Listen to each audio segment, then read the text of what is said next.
오늘 본문은 민수기 20장에서 이미 언급된 아론의 죽음을 다시 한번 이야기하면서 시작합니다. 출애굽 1세대는 불순종으로 인해 40년간 광야에서 방황만 하다가 죽게 되는데, 대제사장 아론도 출애굽한 지 40년째 되는 해에 죽습니다. 38절에 보면 애굽 땅에서 나온 지 40년 5월 1일에 호르산에서 죽었다고 하지요. 아론은 이스라엘의 최초의 대제사장이었지만 이렇게 가나안 땅에 들어가지는 못하고 생을 마감합니다. 왜냐하면 모세와 더불어 무리바에서 물을 낼 때 하나님의 거룩함을 나타내지 못했기 때문입니다. 하나님은 반석에게 명하기만 하면 물이 나올 것이라고 하셨는데, 모세는 불평하는 이 백성들에게 격분해서 지팡이로 2번이나 반석을 쳐서 물을 냅니다. 이것이 하나님의 거룩함을 나타내지 못한 행동입니다. 모세가 이런 행동을 하기까지에 대제사장 아론의 암묵적인 동의가 있었기 때문에 아론도 모세와 함께 가나안 땅에 들어가지 못하게 됩니다. 모세가 출애굽 여정을 회고하며 아론의 죽음을 다시 언급한 것은 지도자의 불순종과 그 결과를 상기시키기 위함입니다. 사실 아론이 직접 죄를 범하지는 않았지만 이 죄를 방관한 것도 죄임을 오늘 본문을 통해서 알 수 있습니다. 우리들은 이미 모든 죄에 대한 용서를 받고 하나님의 천국 백성이 되었지만, 내가 지은 죄 때문에 얻지 못하는 축복이 있다는 것을 기억하며 날마다 못난 자아를 십자가에 못 박고 하나님 말씀에 순종하며 살아가시기를 간절히 바랍니다. 그런데 38절은 제사장 아론이 여호와의 명으로 호르산에 올라가 거기서 죽었다고 합니다. 이 표현은 아론의 삶과 죽음이 모두 여호와의 손 안에 있었음을 알려줍니다. 그렇습니다. 우리 모두의 삶과 죽음도 다 하나님의 손 안에 있습니다. 사실 성도가 죽는 날은 이 땅에서 하나님이 주신 사명을 다한 날입니다. 아론도 그의 사명을 다했기 때문에 하나님이 부르신 것입니다.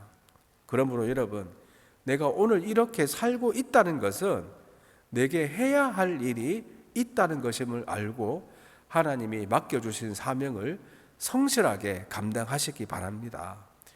그럼에도 불구하고 하나님이 주신 사명에는 별 관심이 없고 어떻게 해서든 오래 살려고 운동하고 이 웰빙 음식을 먹는 사람들 보면 참 안타깝습니다. 여러분, 건강하게 오래 살기만 하면 무엇 하겠습니까? 그 건강과 생명으로 해야 할 일이 있고 그 할 일을 하는 사람이 사실은 행복한 사람입니다. 사명이 없으면 건강한 몸으로 죄나 더 열심히 지으며 살지 않겠습니까? 주일 아침에 교회에 오다 보면 열심히 운동하는 사람들을 한 번씩 봅니다. 저는 그런 사람들 볼 때 이런 생각이 듭니다. 저 사람은 과연 예배는 드리고 저렇게 살까? 하나님이 모든 인간들에게 주신 최고의 사명인 예배도 안 드리면서 저렇게 오래 살려고 운동하는 것이 무슨 의미가 있을까? 이런 생각이 들기도 합니다. 반대로 생각하면 하나님은 사명이 있는 자에게 건강과 생명을 주십니다. 그런 의미로 이 새벽 예배의 사명을 감당하시는 성도들에게 하나님이 특별히 건강과 장수의 축복을 주시는 줄 믿습니다. 왜냐하면 여러분들이 그 무엇보다 중요한 예배와 기도의 사명을 감당하고 있기 때문입니다. 여러분, 엘리야 선지자가 얼마나 대단한 선지자입니까? 그 악한 아합 왕 시대에 살면서도 주님의 뜻을 선포하며 주님 뜻대로 살았던 사람이고, 바알과 아세라 선지자 850명과 기도 대결을 해서 이긴 능력의 선지자입니다. 그런데 여러분, 엘리야가 이 850명의 이 바알 아세라 선지자와의 전쟁에서 승리한 후에 어떤 생각을 했는지 아십니까? 이제 나는 사명을 다했다라고 생각을 하면서 그때부터 건강이 급격히 나빠집니다. 로뎀나무 밑에서 아주 허탈하게 누워서 쉬고만 있었습니다. 그러면서 이렇게 기도합니다. 하나님, 저를 이제 죽여주시고 내 생명을 취해 주옵소서.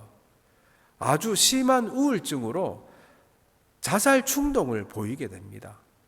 삶의 의욕이 없는 무기력한 사람이 되고 맙니다.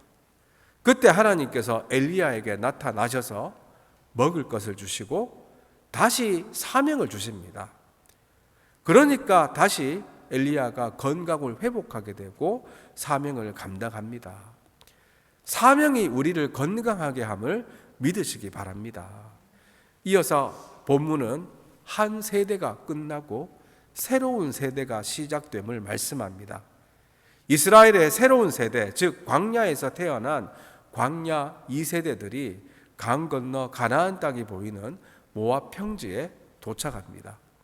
가나안은 하나님이 이스라엘 조상에게 약속하신 땅이요, 이스라엘 백성이 애굽 종살이와 광야의 유랑 생활을 청산하고 정착해야 할 희망의 땅입니다.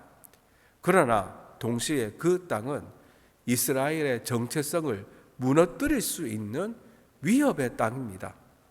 그래서 하나님은 가나안 땅을 점령해서 그곳 원주민들을 다 몰아내고 모든 우상과 산당을 제거하라고 명하십니다.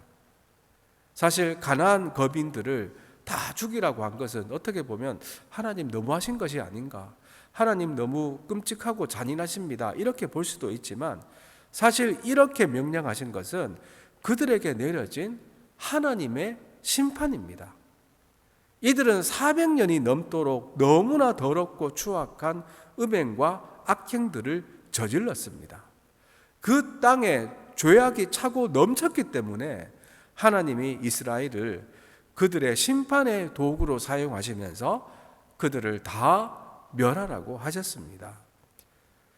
그리고 그들을 다 죽이라고 한 데는 또 한 가지 이유가 더 있습니다. 그들의 죄악에 물들지 않게 하기 위해서입니다. 그래서 하나님은 이스라엘 백성들에게 그 땅의 우상과 원주민을 철저히 몰아내라고 명령하셨습니다. 그러면서 경고의 말씀을 주십니다. 55절입니다. 너희가 만일 그 땅의 원주민을 너희 앞에서 몰아내지 아니하면 너희가 남겨둔 자들이 너희의 눈에 가시와 너희의 옆구리에 찌르는 것이 되어 너희가 거주하는 땅에서 너희를 괴롭게 할 것이요. 56절 나는 그들에게 행하기로 생각한 것을 너희에게 행하리라. 여러분, 이스라엘 백성들이 이 원주민들을 결국은 다 몰아내지 못했지요. 다 진멸하지 못했습니다. 그래서 이 하나님 말씀 그대로 이스라엘 역사를 보면 항상 눈에 가시 같은 존재, 이 옆구리를 찌르는 존재가 되지 않았습니까? 너희들이 그들을 몰아내지 못하고 그들에게 물들게 되면 너희들도 그들과 함께 망할 것이라고, 그래서 이렇게 경고하고 있습니다. 이스라엘 백성이 가나안 원주민과 섞여 살고 통혼하면서 그들의 우상을 섬기게 될 것을 하나님이 미리 아시고 경고하신 것입니다. 이 시대의 성도들도 세상과 섞이지 말고 성별됨을 지킬 의무가 있습니다. 더 나아가 이 땅에서 우상을 제거하고 죄악을 쫓아내는 사명을 위해 헌신해야 합니다. 여러분, 구제역 같은 전염병이 돌면 병든 소나 돼지는 다 땅에 묻어버리지 않습니까? 만약에 그 가축들이 불쌍하다며 그냥 살려두면 전염병을 끝낼 수가 없습니다. 이런 의미에서 가나안 거민들을 다 몰아내라고 한 것입니다. 예수님도 바리새인과 헤롯의 누룩을 주의하라고 말씀하셨지요. 조그만 누룩이 온 반죽 덩어리를 완전히 변화시키듯이 바리새인과 헤롯의 그 악한 생각이 전염되지 않게 하라는 뜻입니다. 그러므로 우리 성도들도 이 세상의 악과 절대 타협하지 말고 싸워야 하고 결코 죄의 불씨를 남겨두어서는 안 됩니다. 음식을 냉장고에 넣어도 너무 오래 방치하면 곰팡이가 피듯 우리들에게도 늘 변질의 위험이 있습니다. 교회 다니고 직분받고 열심히 신앙생활을 하다가도 어느 순간 추악한 위선자로 변질될 수 있습니다. 더 큰 문제는 그렇게 변질된 것도 모른 채 살아가는 성도가 많다는 것입니다. 그러므로 우리들은 거룩하게 살기 위해 끊임없이 정화 작업을 해야 합니다. 감사하게도 지금은 노골적인 박해가 없는 시대입니다. 그러나 이렇게 편하게 살다 보면 신앙은 금방 해이해집니다. 하나님과의 관계가 시큰둥해지고 형식적으로 예배를 드립니다. 마음에도 없는 헌금과 봉사를 하게 됩니다. 그러다가 하나님은 안중에도 없이 종교적인 습관만 남고 자아의 왕국만 커집니다. 종교적인 문화생활과 참된 신앙생활은 본질적으로 다릅니다. 영혼이 묻어져서 죄와 싸우기를 포기하고 껍데기로만 산다면 그것은 결국 고난을 자초하는 것입니다. 사실 그 고난이 회개하고 돌아오는 하나님의 사랑의 회초리입니다. 그럼에도 불구하고 껍데기로만 계속해서 산다면 주님이 오실 때 껍데기는 불 속에 들어갈 수밖에 없습니다. 그러므로 우리들은 하나님이 깊이 다루시려는 죄가 무엇인지 인식하고 피 흘리기까지 그 죄와 싸워야 합니다. 그때 하나님이 살려주시고 새롭게 시작하도록 인도하십니다. 여러분, 정화는 한 번으로 끝나지 않습니다. 청소 한 번 했다고 영원히 하지 않는 것이 아니지요. 오늘 씻었다고 해서 내일 안 씻는 사람이 누가 있습니까? 영적인 청소도 마찬가지입니다. 우리들은 끊임없이 영적 전투에 임해야 합니다. 돌이켜야 할 것이 무엇인지, 쏟아내고 멸절해야 할 것이 무엇인지 정확하게 알고 회개함으로 주님의 은혜 가운데 살아가는 성도님들 다 되시기를 간절히 바랍니다. 우리들은 끝내야 할 것에 너무 오래 길들여져 있습니다. 내 실존의 기반, 정체성과 연관된 것이기에 그것을 끝내면 내가 없어지는 게 아닐까 하는 위기의식이 느껴질 수도 있습니다. 나는 이제 원하지 않는데 어떤 죄가 다시금 불쑥불쑥 고개를 쳐들어 내 시선과 마음을 빼앗으려 할 수도 있습니다. 그때마다 우리는 단호하게 나는 너를 끝냈어 라고 하면서 그것을 보내야 합니다. 계속 집착하며 붙잡고 있어서는 안 됩니다. 내가 하나님 외에 절대시하고 있는 것이 무엇인가? 영적으로 한 단계 올라가기 위해 지금 끝내야 할 것이 무엇인가? 새롭게 시작해야 할 것은 무엇인가? 이런 질문들을 하며 그리스도 안에서 거듭난 새로운 피조물답게 살아가시기를 간절히 바랍니다. 이제 말씀을 맺습니다. 아론의 죽음으로 이제 광야 1세대의 시대는 마감됩니다. 물론 이들은 그들의 불평과 불만 때문에 또 아론은 하나님의 거룩하심을 나타내지 못했기 때문에 가나안 땅에 들어가지 못하고 광야에서 또 호르산에서 죽음을 맞습니다. 그러나 한편으로 생각하면 그들의 사명을 다 했기 때문에 하나님이 부르셨습니다. 그렇습니다. 성도는 하나님이 정하신 사명을 다하면 이 땅에서 생명이 끝납니다. 우리의 삶과 죽음이 모두 여호와의 손 안에 있음을 믿고 생명이 있는 동안 주신 사명 잘 감당하며 살아가시기를 바랍니다. 아울러서 사명이 있는 자에게 건강을 주시고 생명을 주심을 잊지 맙시다. 그리고 이스라엘의 새로운 세대에게 주신 명령을 통해서 죄악된 세상을 우리들이 어떻게 살아가야 하는지에 대해서 나누었습니다.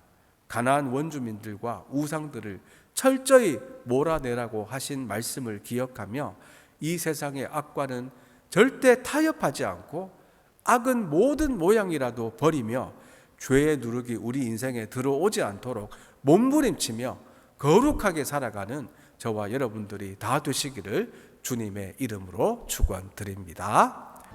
기도합니다. 우리들의 삶과 죽음을 주권하시는 하나님을 찬양합니다. 이 땅에서 사명을 다하는 날 주님이 우리들을 영광 가운데 불러주심을 믿습니다. 주님이 주신 사명 감당하며 이 땅을 살아가는 성도들 다 되게 하여 주시옵소서. 사명을 감당하는 자들에게 건강과 생명을 주심을 믿사오니 아무 목적 없이 건강만 위해 사는 의미 없는 인생이 되지 않게 하시고 주님이 주신 건강과 생명으로 사명 감당하며 살아가는 복된 인생 다 되게 하여 주시옵소서. 이 악하고 패역한 세상 속에서 하나님의 거룩한 백성으로 살아가기를 원합니다. 가나안의 죄악에 물들지 않도록 그 거민과 우상을 제거하라고 말씀하신 것처럼 내 안에 끊어내 버리고 멸해야 할 것들을 다 버리게 하시고 죄와 타협하지 않고 오직 주님의 명령에 순종하며 살아가는 주의 백성들 다 되게 하여 주시옵소서. 오늘도 저희와 함께 하심을 믿사오며 감사드리오며 예수님의 이름으로 기도드리옵나이다. 아멘.